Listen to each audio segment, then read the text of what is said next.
လူငယ်တဲ့တပတ်လောက်ကကျွန်တော်ကမှလေးရှင်မတော်တဆမှုနဲ့တေဆုံးသွားခဲ့တယ်။ခန္ဓာကိုယ်တစ်ခုလုံးကရစရာမရှိအောင်ဆူဆူရွရွကိုဖြစ်သွားခဲ့တာ။လူတိုင်းမှာပြောစရာကောင်းတဲ့အဆုံးသက်ဆိုတာမရှိပါဘူး။ကျွန်တော်နှစ်ယောက်ကြားမှာရှင်ကွဲမကွဲရင်တေကွဲကွဲရမှာပဲရှိရဲ့။သူနဲ့ကျွန်တော်အမြဲတမ်းစကားများရန်ဖြစ်နေခဲ့ရတယ်။သူကဆိုင်ကယ်စားပြီးတော့စီးတက်ခါစားပဲရှိသေးတာ။အခုလေသူကျွန်တော်ကိုစိတ်ဆိုးနေတဲ့အချိန်မှာဒီလိုအဖြစ်ဆိုးကြီးနဲ့ကြုံခဲ့ရတယ်။ကျွန်တော်ဘလို့မှဖြည့်သိမ့်လို့မရခဲ့ဘူး။နေတိုင်းငိုနေတော့မယ်။ဒီလိုဖြစ်ရတာကျွန်တော်တငယ်ချင်းရဲ့အသုံးမကျတဲ့ပညာရက်တွေကြောင့်ပဲ။ဒီကောင်ကဗီရီနီရှရီယာတွေမှော်အတက်ပညာတွေကိုငငယ်တွေကစပြီးတော့စိတ်ဝင်စားတာ။ဘယောဂဆရာတွေနဲ့ဘုန်းကြီးတွေကိုတွေ့ရင်လည်းအဲ့ဒီလောကအကြောင်းတွေပဲမေးမြန်းနေရ။သူယုံကြည်တဲ့ဆရာကြီးတွေစီမှာလည်းအချိန်ရရင်ရတယ်လို့လေးလာသိယူနေတဲ့ကောင်ပေါ့။ပိုဆိုးတာကတော့ကျွန်တော်ရဲ့ကောင်မလေးပါ။အဲ့ဒါတွေကိုသူကယုံနေရဲ့လေ။သူတို့နှစ်ယောက်ဆုံမရင်ဒီအကြောင်းတွေကိုပြောလို့မပြီးကြတော့ကျွန်တော်ဆိုရင်လေတဝင်းတိုးလို့ရန်ဖြစ်ရပေါင်းလည်းမနေတော့တခါတလေဆိုရင်လမ်းခွဲချဖို့အထီအောင်မှကျွန်တော်တွေးမိတယ်ဒီအမှသူကျွန်တော်ကောင်မလေးရဲ့လက်ဖွားကိုကြည့်ပြီးတော့ဆရာကြီးထားနဲ့ဟောကိန်းတွေထုတ်နေတယ်နေဒီအပိုင်းအသက်အန္တရာယ်ရှိတယ်တတိထားမှဖြစ်မယ်ဟာနင်ကလည်းမဖြစ်နိုင်တာဟုတ်တယ်နင်တခုခုကြီးကြီးမားမားထိခိုက်နိုင်မယ်ဆိုတော့ငါကြိုပြီးတော့မြင်နေတယ်ကျွန်တော်ခေါင်းမလေးလည်းနည်းနည်းတော့စိတ်ညစ်သွားတယ်။မင်းကဘာကောင်မလို့အဲ့ဒီလိုပြောနိုင်ရလဲ။မဖြစ်နိုင်နေတဲ့အရာကိုမင်းကကြိုသိနေရပေါ့လေဟုတ်လား။ကျွန်တော်អော်ပြီးတော့ပြောလိုက်တယ်။ तू ကျွန်တော်ဘာမှပြန်မပြောဘူး။သူ့ပညာတွေကိုကျွန်တော်အရင်တည်းကအယုံကြည်မရှိဘူးဆိုတာ तू သိနေတယ်။ तू ဟောကိန်းထုတ်ပြီးတော့3ရက်မြောက်တဲ့နေ့မှာပဲကျွန်တော်ရဲ့ကောင်မလေးဆုံးသွားတာ။ तू ပြောတာတွေကဟောကိန်းမဟုတ်ဘူး။ယူကြောင်ကြောင်စကားတွေ။ तू စကားတွေကြောင့်ပဲဒီလိုမျိုးဖြစ်လာတာ။သူကြောင့်ဟန်နီတရားတာလို့ပဲကျွန်တော်တွေးနေမိတယ်။တနေ့ဟန်နီအုတ်ကူဘေးမှာကျွန်တော်စကားတွေအများကြီးပြောနေခဲ့တယ်။သူကျွန်တော်ကိုစိတ်ဆိုးပြေသေးတာမဟုတ်ဘူးလေ။မှားခဲ့တာတွေကိုလည်းတောင်းပန်နေမိတယ်။ကျွန်တော်စကားတွေကိုသူကြားနိုင်မှာပါ။အိမ်ပြန်လာတဲ့လမ်းမှာကျွန်တော်တငယ်ချင်းအချားမြင်ဆရာကြီးကိုတွေ့တယ်။သူကျွန်တော်ကိုထူးဆန်းတဲ့အကြည့်နဲ့ကြည့်နေတယ်။ဟန်နီအုတ်ကူစီကျွန်တော်သွားတာကိုသူသိနေတဲ့ပုံပဲ။ကျွန်တော်တညာလုံးငိုနေခဲ့တယ်။ဟန်နီညမှာကျွန်တော်သာဖြစ်လိုက်ခြင်းနဲ့မနက်6 နာရီလောက်ရောက်တော့ကျွန်တော်တငယ်ချင်းစီကဖုန်းဝင်လာတယ်။မင်းညအဆင်ပြေရဲ့လား။အေးပြေပါတယ်ဘာဖြစ်လို့လဲ။ငါပြောတာတေးချာနားထောင်။ဟန်နီကမင်းနားမှာရှိနေတယ်။မနေ့ကမင်းပြန်လာတဲ့ချိန်ဟန်နီကမင်းနဲ့တူပါလာတယ်။ကျွန်တော်ဘာမှဆက်မပြောတော့ဖုန်းကိုချလိုက်တယ်။တညာလုံးငိုထားတော့ခေါင်းတွေကိုက်ပြီးတော့လေမင်းကြီးကလည်းညောင်းညနေတယ်။တကူလုံးလည်းလေးလံကိုက်ခဲနေခဲ့တယ်။ဒီကောင်ပြောတဲ့အဓိပ္ပာယ်မရှိတဲ့စကားတွေကိုကျွန်တော်နားမထောင်နိုင်သေးဘူး။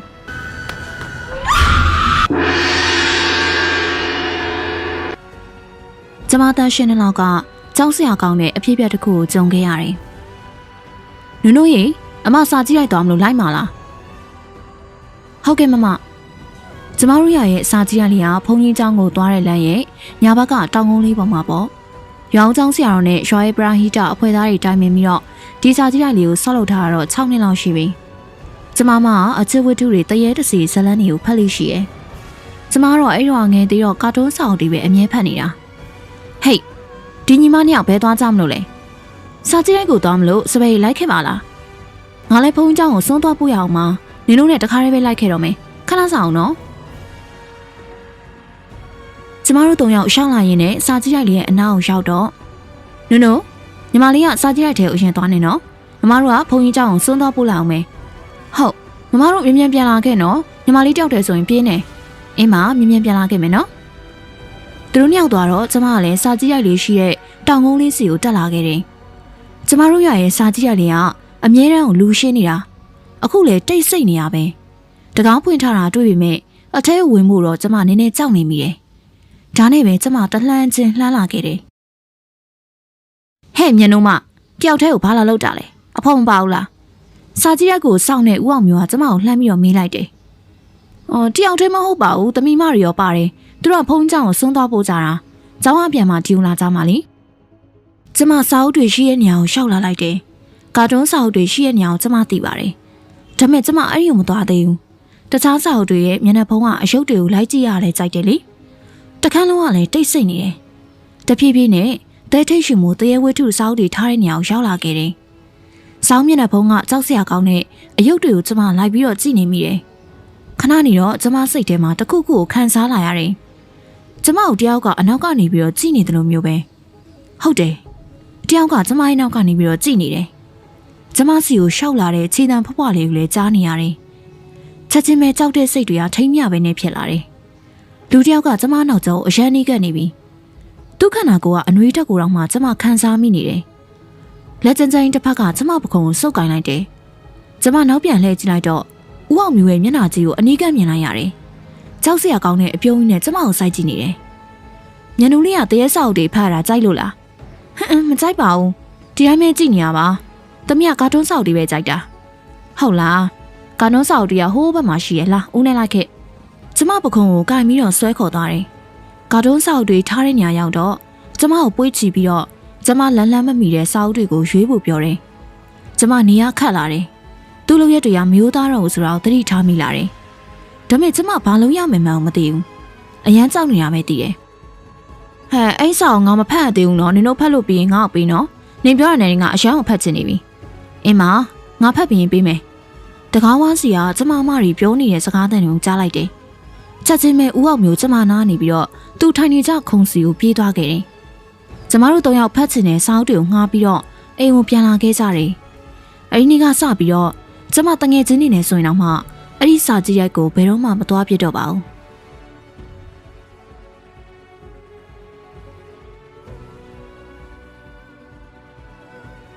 တရေတစီတွေကိုလူတိုင်းတွေ့ဘူးမြင်မှုကြတာမဟုတ်ပါဘူး။ဒါပေမဲ့သူတို့တကယ်ရှိရဆိုတာကိုခလေးလူကြီးအကုန်လုံးကလက်ခံယုံကြည်နေခဲ့ကြပါတယ်။ကျွန်တော်ပါဝင်ပေါ့။တေချာစစ်စားကြည့်ရင်အရန်အောင်ထူးဆန်းပါတယ်။သူတို့ဘာဖြစ်လို့မြင်နေသူကမြင်ပြီးတော့မမြင်တဲ့သူကမမြင်ပဲဖြစ်နေကြရတယ်။ဖြစ်နိုင်ရရှိဆုံးက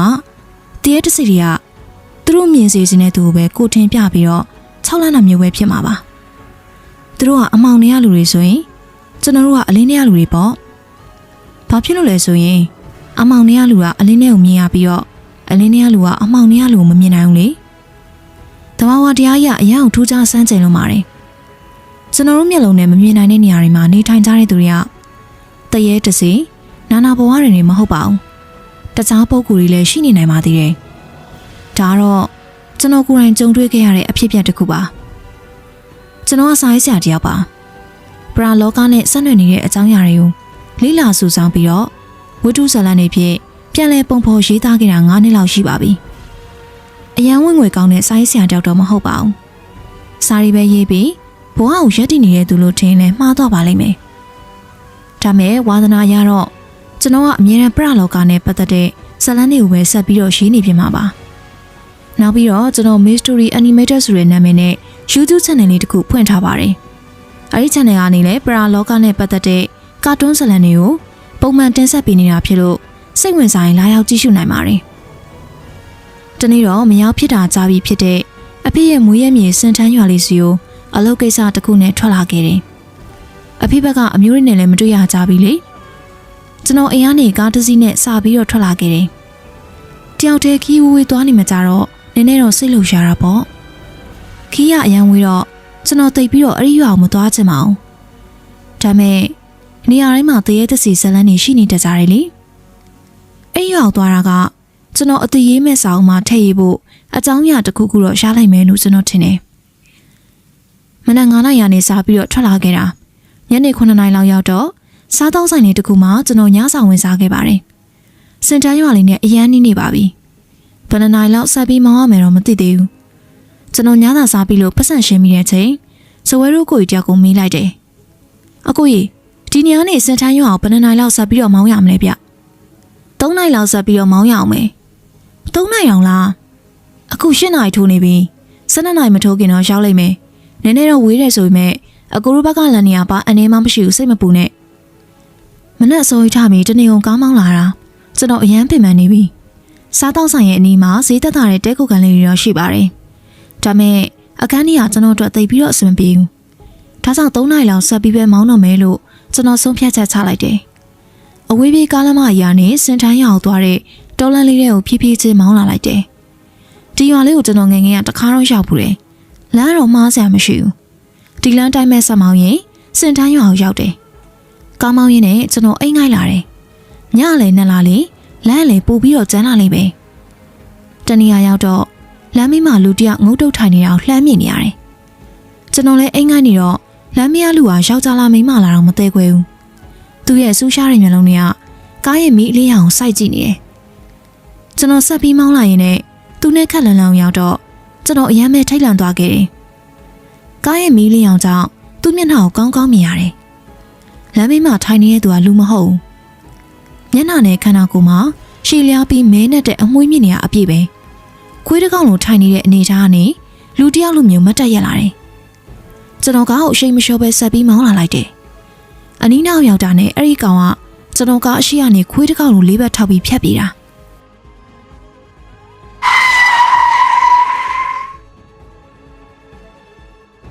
ကားနဲ့တိုက်ခံလိုက်ရတဲ့တန်းကြောင့်မြေပြင်မှာလူးလိမ့်ပြီးအော်ညင်းနေတယ်ကျွန်တော်ဘာဆက်လို့မှမသိဘူးအပြင်ကိုလည်းမထွက်ရဘူးကားရကနေပဲသူ့ကိုကြည့်နေခဲ့တယ်ရုတ်တရက်အနီးနားမှာရှိတဲ့တစ်ပင်နေကြားရကနေသူ့လိုအကောင်တကောင်ထပ်ပြီးတော့ထွက်လာတယ်ကျွန်တော်ကလည်းတိုက်မိသွားတဲ့ကောင်ထက်သူက2ဆလောက်ပိုပြီးကြီးတယ်နာကျင်ပြီးလူးလိမ့်နေတဲ့တကောင်ကတော့ကျွန်တော်မျက်စိရှိမှပဲငြိမ်သက်သွားတယ်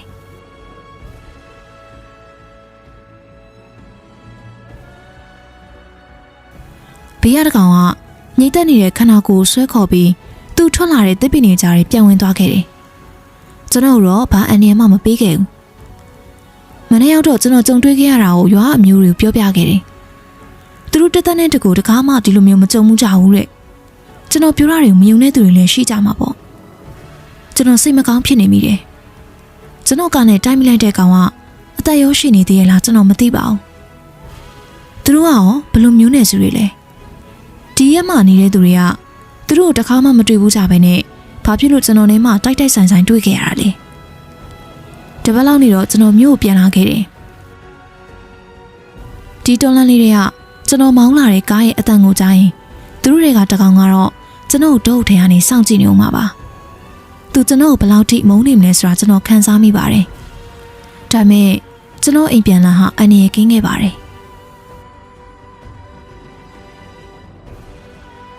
ညနေ9:45မိနစ်လောက်ရောက်တော့ကျွန်တော်တို့ညီကိုနှစ်ယောက်အမျိုးတွေကိုနှုတ်ဆက်ပြီးတော့လဲတစည်းနဲ့ရွာအောင်ပြန်လာခဲ့တယ်။လွန်ခဲ့တဲ့15နှစ်လောက်ကဆိုတော့ကားတွေဆိုင်ကယ်တွေကိုကျွန်တော်တို့ဘက်မှာမွေးနိုင်ကြသေးဘူးလေ။ဘဲသွားနွားလေးနဲ့ပဲသွားလာနေကြတာ။လမ်းကြီးမှာနည်းနည်းတော့အခက်အခဲရှိရပေါ့။အထူးသဖြင့်အခုလိုညာမျိုးမှာပေါ့။ဒီရွာလူပွဲကပျော်စရာကောင်းလိုက်တာကိုကြီးအားအပြိုတွေကလည်းချောမှချောပဲ။ကျွန်တော်ဖြစ်ပြန်ဦးမပြန်ချင်ဘူး။အဲ့ဒါတော့ဟုတ်တယ်အောင်စိန်ကငါလည်းဒီရွာမှာရီးစားတယောက်ရှာပြီးတော့အိမ်ရမေတို့ကိုလိုက်တောင်းခိုင်းရင်ကောင်းလားလို့တွေးနေတာစကားပြောရင်းနဲ့လှမ်းလာလိုက်တာမိုးတော်အတော်ချုပ်သွားခဲ့ပါပြီကျွန်တော်တို့ရွာပြန်ရောက်ဖို့လမ်းမှာ300လောက်ဖျက်အောင်ပါမနက်မှပြန်မယ်ဆိုလည်းမဖြစ်ပြန်ဘူးအိမ်မှာကလှုပ်ရှားအလုပ်တွေပြစ်ထားခဲ့ပြီးတော့အလူပွဲသွားချင်လို့အမေတို့စီကမနှဲခွင့်တောင်းလာတာလေဂျားထဲမှာရွာက3ရွာဖျက်ရဲဆိုပေမဲ့ရွာရဲ့အနီးကတောအုပ်တွေဘေးမှာ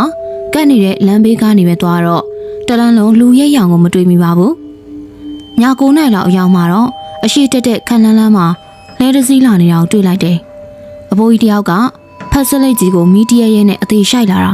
အငွေ1000ထောင်းနဲ့မိမတွေရဲ့ကြီးတိုးပြောတဲ့ရီတန်တက်တက်တွေလည်းကြားနေရတယ်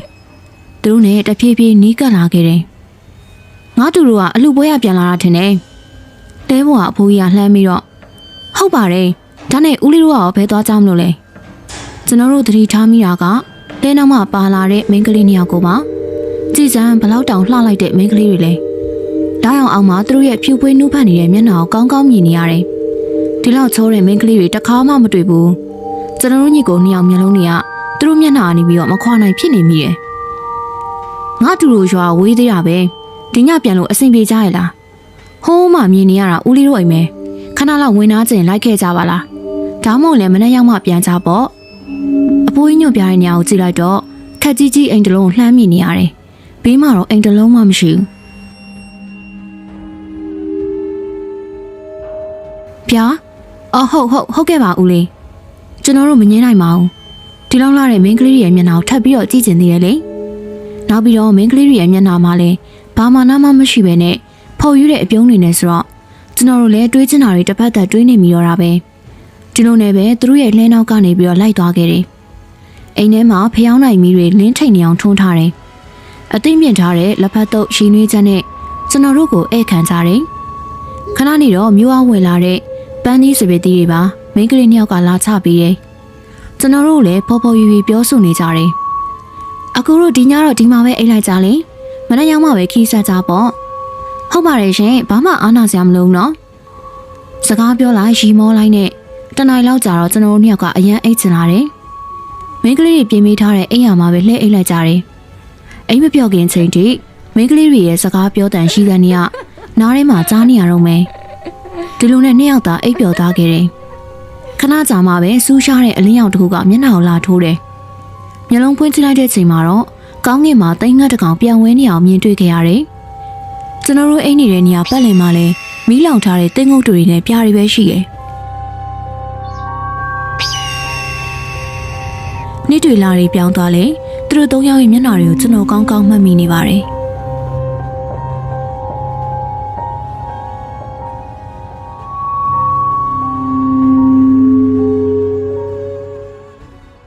အိမ်ကြီးကကျွန်တော်တယောက်တည်းအလုပ်ကနေပြန်လာတာလက်ထဲမှာလည်းခေါင်းဆွဲကြော်တပူးနဲ့တောက်စရာအေးတွေဝယ်လာခဲ့တယ်အချိန်ကတော့6နာရီခွဲလောက်ပဲရှိသေးတယ်ဆိုပေမဲ့တရက်ကွက်လုံးကတိတ်ဆိတ်နေပြီကျွန်တော်တို့ရက်ကွက်ကစူးညံ့ညံ့လှုပ်တဲ့သူတွေမရှိတော့နေရတာအေးချမ်းနေလေအိမ်ဝင်ပြန်တဲ့လမ်းမှာလူပြည့်တဲ့တရားတစ်ခုကိုဖျက်ရတယ်ဒီတရားလေးကိုတော့ညဘက်လူတွေရောက်ရင်တိတ်ပြီးတော့မလာကြတော့ဟိုးရင်ငယ်ကဒီနားမှာတက်စီလူလူတည်းလူလူဇလန်းနေလည်းရှိခဲ့ဘူးလေဒါရီကမထူးဆန်းမအောင်ကျွန်တော်တွေ့ဘူးကြားဘူးတလောက်တော့ဘယ်နေရာဘယ်ရက်မှာပဲဖြစ်ဖြစ်တစီမရှိတဲ့တရားတရေမချောက်တဲ့စာတင်ကြောင်းဥစ္စာဆောင်မရှိတဲ့ဖျားပြက်ဆိုတာမရှိပါဘူးကျွန်တော်တရေတစီတွေကိုတိတ်ပြီးတော့မကြောက်တော့ဒါပေမဲ့ပြောတာပြောရတယ်ဒီနေ့ကအရင်နေ့တွေထပ်ပိုးပြီးတော့တိတ်ဆိတ်နေတယ်တရားပေါ်ရောက်တာနဲ့ကျွန်တော်စက်သိန်းတွေဖြန်းကနေထားသွားတယ်တရားအစုံတစ်ဖက်မှာရှိတဲ့ချုံမုတ်တွေကကျွန်တော်ရှင်ဘက်လောက်တောင်ရှိနေပြီအဲ့ဒီချုံမုတ်ကြားရကနေပြီးတော့တခုခုကကျွန်တော်ကိုစောင့်ကြည့်နေတယ်လို့ခံစားနေရတယ်တရားစုံရောက်တော့ကျွန်တော်နောက်ကိုပြန်ပြီးတော့လှည့်ကြည့်လိုက်တယ်ဘယ်သူမှရှိမနေဘူးဒါကြောင့်ကျွန်တော်လည်းစိတ်လိမ်နဲ့ဆက်ပြီးတော့ရှောက်လာလိုက်တယ်ချက်ချင်းပဲခြုံလေးကအကောင်တကောင်ဝုန်းကလေးခုန်ထွက်လာတဲ့တောင်ကြားလိုက်ရတယ်ကျွန်တော်နောက်ပြန်လှည့်ကြည့်လိုက်တဲ့ချိန်မှာပဲလူတစ်ယောက်ကကျွန်တော်ခေါင်းဒုတ်တစ်ချောင်းနဲ့ရိုက်ထည့်လိုက်တာကျွန်တော်မြေပြင်ပေါ်လဲကျသွားတယ်ကျွန်တော်ပြန်မထနိုင်တော့ဘူးသွေးမြင်အရန်ကြောက်တတ်တဲ့ကျွန်တော်လက်မပေးနေတဲ့ကျွန်တော်ခေါင်းကသွေးတွေမြင်ပြီးတော့ကျွန်တော်သတိလစ်သွားခဲ့တယ်အဲ့လူကကျွန်တော်ပတ်စံအိတ်ဖုန်းပြီးတော့ပြုတ်ကျသွားတဲ့ခေါင်းဆွဲကြော်နဲ့အေးဘူးရပါမကျအကုန်လုံးယူပြီးတော့ထွက်ပြေးသွားတယ်ရက်ွက်ထရလူတွေကကျွန်တော်ကိုစီးရုံပုံမဲ့လုံနေတဲ့အချိန်မှာပဲကျွန်တော်ပြန်ပြီးတော့သတိရလာခဲ့တယ်ကျွန်တော်ခေါင်းကိုရှိုက်သွားတဲ့သူတော့ဘယ်သူမှမမြင်လိုက်ကြဘူးရဲတော့တိုင်ထားတယ်တဲ့ကျွန်တော်တို့ရက်ွက်ထရလူတော့မဖြစ်နိုင်အောင်ဆိုပြီးတော့ပြောနေကြတယ်အဲ့လူကိုကျွန်တော်သိပါတယ်သူ့နာမည်ဟာစုံဟိုဘက်ရက်ွက်ကပဲဒီလူကလူသားမှုနဲ့ထောင်းအထွက်လာတာမကြသေးဘူးအလုံးမရှိအကမရှိကျွန်တော်မကြည့်နှက်ပေမဲ့သူ့ကိုဘာမှပြန်ပြီးတော့မလုပ်ရဘူးလေစိတ်တစားလူသားကားတွေအမြဲကြည့်နေပေမဲ့အပြင်မှာတော့ကျွန်တော်တခါမှရမ်းမဖြစ်ဘူးတပတ်လောက်ကြာတဲ့ထိညရောက်တိုင်းကြောက်တဲ့စိတ်ကထိမ့်မရဖြစ်နေကြတာအခုတော့အားလုံးပုံမှန်ပြန်ဖြစ်သွားပါပြီကျွန်တော်အလုပ်လဲပြန်ဆင်းနိုင်ပြီဒီကတော့နေလေထမင်းစားနားတဲ့ချိန်ကျွန်တော်တငယ်ချင်းကသူ့ဖုန်းနဲ့တက်လာတဲ့သတင်းတစ်ခုကိုကျွန်တော်လာပြတယ်မင်းတို့ရက်ကွက်ကဒရားထိတ်မှာညလူတယောက်အသက်ခံလိုက်ရတယ်လို့ရေးထားတယ်မင်းသိပြီးပြီလားသူပြတဲ့ပုံတွေကိုကြည့်လိုက်တော့လူတယောက်သွေးရိုက်နေမှလဲနေတယ်အိမ်ပြန်လာတဲ့လမ်းမှာကျွန်တော်အရန်ကြောက်နေခဲ့တယ်ဒီနေ့လေအဲ့ဒရာကိုကျွန်တော်ဖျက်အောင်မယ်ကျွန်တော်ခြေလမ်းတွေတွန့်ဆုတ်နေတဲ့အချိန်မှာပဲဒရာဘေးကချုံမုတ်ထဲမှာဝင်နေတဲ့လူတယောက်ကိုလှမ်းပြီးတော့ကျွန်တော်တွေ့လိုက်တယ်ချက်ချင်းပဲကျွန်တော်လည်းအမှောင်ထဲဝင်ပုန်းနေလိုက်တယ်သူဘာလုံးမလဲဆိုတော့ကျွန်တော်စောင့်ကြည့်တယ်ခဏနေကြတော့ကျွန်တော်အိမ်ဘေးကကောင်လေးတယောက်စပိန်တစီနဲ့ထွက်လာတာကိုမြင်လိုက်တယ်ဒီချိန်ဘာထွက်လောက်တာလဲမသိဘူးအဲ့ဒီကောင်လေးတရားစုံကိုရောက်တာနဲ့ခြုံလေးကလူထွက်လာပြီးတော့မျက်နှာတက်တဲကိုဒုံးနဲ့ရိုက်လိုက်တယ်လဲကျနေတဲ့ချိန်မှာလည်းထပ်ပြီးတော့ရိုက်နေသေးတာထူးဆန်းတာတော့ဒီကောင်လေးစီကနေဘာမှယူမသွားဘူးရိုက်ပြီးတော့ချက်ချင်းပဲထွက်ပြေးသွားခဲ့တယ်ကျွန်တော်မြင်တာဘယ်သူမှမပြောပြခဲ့ဘူးပြောရင်လည်းအဲ့လူကကျွန်တော်ထပ်ပြီးတော့အန်နီရဲ့ပေးမယ်ဆိုတာကိုသိနေတယ် ရက်ကွက်ထဲကလူတွေဘယ်သူမှညဘက်အပြစ်မထွက်ရကြတော့ဟဲ့မင်းတို့ရက်ကွက်မှာဘာတွေဖြစ်နေရလဲကွာတလတွင်းမှာလူ၄ယောက်တောင်သေသွားပြီလူသက်သမားကိုလည်းဖတ်မမိသေးဘူးမင်းသတိထားမှဖြစ်မယ်နော်အေးပါကွာငါလည်းသတိထားပြီးနေပါတယ်ကျွန်တော်တငယ်ချင်းရတာစိတ်ပူနေတာကျွန်တော်ကတော့အဲ့ဒီလိုမကြောက်တော့တလတွင်သေသွားတဲ့လူ၄ယောက်မှာ၄ယောက်လုံးကကျွန်တော်မျက်စိရှိမှပဲသေသွားကြတာလူတယောက်ကိုတက်ပြီးပြီဆိုတာနဲ့အဲ့လူကသူ့အိမ်ကိုပြန်ပြေးတာတန်းနေတာပဲသူတို့မသိခင်သွေးပြက်နေတဲ့ပုံတွေကကျွန်တော်မျက်လုံးထဲကိုမထွက်ဘူးရုပ်ရှင်ကြည့်နေရတယ်လို့ပဲနောက်တနေ့ရောက်တော့လူမိုက်စုံကိုမတင်ကားလို့ရဲစခန်းမှာစစ်ဆေးနေတယ်လို့ပြောကြတယ်ကျွန်တော်ထင်တာတော့လူသက်သမားဇိုးဖြစ်လေအောင်မယ်လို့မထင်ဘူးဇိုးဆိုတဲ့လူကိုရဲတွေစစ်ဆေးနေတယ်လို့တော့ပြောကြတယ်ဒါပေမဲ့လူသက်သမားကဘယ်သူဆိုတာသိချာမသိရသေးဘူးဂယူးဆိုင်ပြီးပြန်ကွာတတိဆိုတာပိုးတယ်မရှိဘူးတငယ်ချင်းအေးပါမင်းလည်းဂယူးဆိုင်ပြီးပြန်ကျွန်တော်အိမ်ပြန်လာခဲ့တယ်ဒရာနာရောက်တော့ကျွန်တော်ထင်းတဲ့အတိုင်းပဲလူတယောက်ကဒရာထိတ်ကနေပြီးတော့သူ့ဝင်ပုံးနေကြချုပ်မှုထဲကိုဝင်ပြီးတော့အသက်နေရာယူထားတယ်သူ့လွှဲထဲကဓာတ်တစ်ချောင်းကိုထုတ်ပြီးတော့လက်ထဲမှာစစ်စစ်ပောင်စုပ်ကင်ထားတယ်ဒီနေ့လေကန်ဆိုးတဲ့တယောက်ကတော့ဒီဒရာကိုဖျက်လာအောင်ပါပဲ